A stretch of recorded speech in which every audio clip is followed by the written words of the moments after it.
नोएडा के media club में सभी आरडब्ल्यूएस के साथ हुई। नोएडा और ग्रेटर नोएडा में आवारा कुत्तों की समस्या इतनी ज्यादा बढ़ गई है कि यहाँ भी अब लाखों की संख्या में आवारा कुत्ते हैं और लगभग एक सरकारी डाटा के हिसाब से 1.5 लाख कुत्ते एक साल के अंदर नोएडा के अंदर काट लेते हैं। ग्रेटर नोएडा की फिगर्स अलग है। देश में आज 12 करोड़ से अधिक कुत्ते हो गए हैं।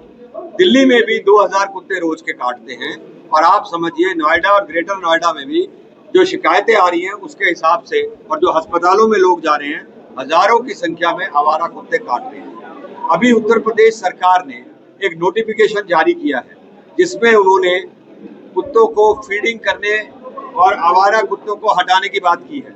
किंतु माफ कीजिएगा, मैंने यूपी के चीफ मिनिस्टर योगी आदित्यनाथ जी को पत्र लिखा है कि ये जो नोटिफिकेशन है ये सुप्रीम कोर्ट की आदेशों के साथ नहीं जा रहा है। सुप्रीम कोर्ट ने साफ तौर से कहा कि आज कोई भी व्यक्ति कुत्तों को स्ट्रीट फीडिंग नहीं करा सकता, अपार्टमेंट्स में फीडिंग नहीं हो सकती, सोसाइटीज में फीडिंग नहीं हो सकती और अगर कोई ऐसे फीडिंग कराएगा तो उसकी हेल्पलाइन नंबर पे शिकायत की जाएगी तो उसके खिलाफ कड़ी कार्रवाई की जाएगी। दूसरा उल्लंघन ये है कि सुप्रीम कोर्ट ने साफ तौर से ये कहा कि जो कुत्ते काटने वाले हैं, आतंकित हैं, एग्रेसिव हैं, उनको छोड़ा नहीं जाएगा, उनको बाड़े के अंदर हमेशा के लिए बंद किया जाएगा। बाकी कुत्तों को उन्होंने कहा था कि स्टरलाइज करने के बाद छोड़ दो। अफसोस, जो कुत्तों की संख्या आज 12 करोड़ हो गई उसका कारण ये है कि स्टरलाइजेशन और वैक्सीनेशन के काम में बहुत ज्यादा करप्शन है पूरे देश के अंदर और स्टरलाइजेशन वैक्सीनेशन का काम नहीं हो रहा।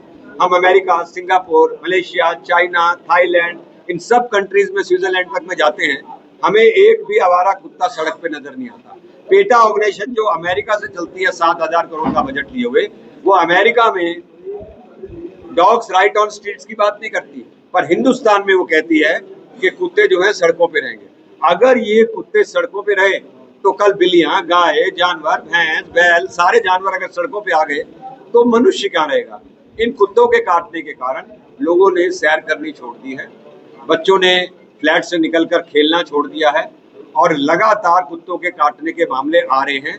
रेबीज जैसी भयंकर बीमारी जो है इन आवारा कुत्तों के कारण हो रही है। लोग तो हमें ये कहते हैं कि वैक्सीन बनाने वाली कंपनियां भी इस षड्यंत्र के अंदर शामिल हैं ताकि उनकी ज्यादा से ज्यादा वैक्सीन बिके।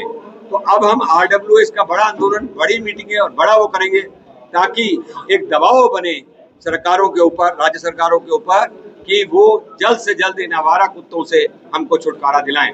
और ये जो डॉग लवर्स या डॉग फीडर्स कहिए इनको, ये एक भी कुत्ता गोद लेने के लिए तैयार नहीं है, ये अपने घर में किसी को खाना खिलाने के लिए तैयार नहीं है, ये सिर्फ सड़कों पे खाना डालकर ये सोचते हैं ये पशु प्रेमी है। इनमें से आधे से ज्यादा तो नॉन वेजिटेरियन है। जब गाय कटती है, मुर्गा कटता है, बकरा कटता है और जानवर कटते हैं तब मैं इनको बोलता हुआ नहीं देखता। सिर्फ आवारा कुत्तों पे क्यों? इसके कारण हमारे देश की अर्थव्यवस्था खराब हो रही है, इसके कारण हमारे देश का टूरिज्म खराब हो रहा है। तो लोक अभियान के माध्यम से जो हमने आंदोलन चलाया है ये लगातार चलेगा और पूरे देश में फैलेगा। सर, आपकी उसने 20 एनजीओ रखे हुए हैं, सब डॉग्स वाली एनजीओ हैं, उनके अंदर कितना करप्शन है इसका आप अंदाजा लगा सकते हो। और इनमें आपके यहाँ जो ऑर्गेनाइजेशन इन्वॉल्व हैं, जो मुझे बताया गया, human welfare society, animal India trust, Nishad shelter, रेंडिकोस, HCL फाउंडेशन, और इनके स्टरलाइजेशन की जो फिगर है, इनके जो स्टरलाइजेशन की फिगर है, ABC रूल बने जिसके सिंह साहब बात कर रहे थे, वो एनिमल बर्थ कंट्रोल कुछ दिनों के अंदर मेनका गांधी में temporary charge animal welfare board का आ गया। उन्होंने उठाए और बिना रूल्स रेगुलेशन के, बिना कॉन्स्टिट्यूशन के उन्होंने ये रूल पास करा दिए।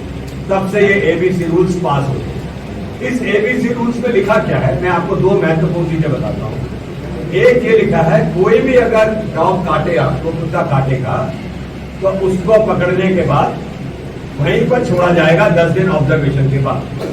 दूसरा रूल क्या है कि आप कुत्तों को कहीं पर भी खाना खिला सकते हो, कहीं पर भी फीडिंग आप उसकी कर सकते हो, उसका डेजिग्नेटेड प्लेस आरडब्ल्यूएस वगैरह तय करेंगे और उसके बाद आप उनको कहीं पर भी फीडिंग कर सकते हो। अब जब ऐसे रूल बन गए हैं कि इसमें कुत्तों को स्टरलाइज करो, वैक्सीनेट करो और उसके बाद वहीं छोड़ दो, तो इसका मतलब यह है कि आपको कुत्ते इसी तरह से काटते रहेंगे। सुप्रीम कोर्ट की दो जजों की बेंच ने फैसला किया। क्या फैसला किया? कि सभी कुत्तों को शेल्टर होम में भेजा जाए। सभी का मतलब सभी। दिल्ली में अगर 10 लाख हैं तो 10 के 10 लाख कुत्तों को उठाओ और शेल्टर होम के अंदर भेज दो। तो उन्होंने एक मैसेज दिया कि डॉग्स की बहुत बड़ी प्रॉब्लम है, अगर इसको सॉल्व नहीं किया गया तो बड़ी भारी प्रॉब्लम हो जाएगी। तो उन्होंने एक मैसेज होम के अंदर भेज दिया। अब 3 जज की बेंच एक और बनी। उन्होंने तो कहा इनको पकड़ लो, उन्होंने कहा नहीं, इनको फिर वैक्सीनेट करके छोड़ दिया। तो इसका मतलब है सुप्रीम कोर्ट ही आपस में कॉन्ट्राडिक्शन कर दी। तो अब मैं अंत में आता हूं आपके पास। जो ये 3 जज की बेंच ने दिया जजमेंट, वो 3 जज की बेंच का जजमेंट ये आया कि भाई वैक्सीन और स्टरलाइज करके कुत्तों को वहीं छोड़ दो। पर उन्होंने 2 नियम बनाए। उन्होंने कहा अब नो फीडिंग ऑन स्ट्रीट्स। किसी भी जगह जहां पब्लिक एरिया है, जहां लोग रहते हैं, जहां बच्चे खेलते हैं, जहां महिलाएं घूमती हैं, जहां बुजुर्ग घूमते हैं, या सोसाइटी है या अपार्टमेंट्स है, उसमें आप फीडिंग नहीं करा सकते। और दूसरा रूल उन्होंने क्या बनाया कि अगर कोई कुत्ता आतंकित है, काटने वाला कुत्ता है, एग्रेसिव है, उन कुत्तों को हमेशा के लिए शेल्टर होम के अंदर भेज दो। ये रूल बनाए। मैं कहता हूं ठीक है, सब कुत्तों को आपने शेल्टर होम में नहीं भेजना। इन दो रूल को भी फॉलो नहीं किया जा रहा। अभी मैंने उत्तर प्रदेश के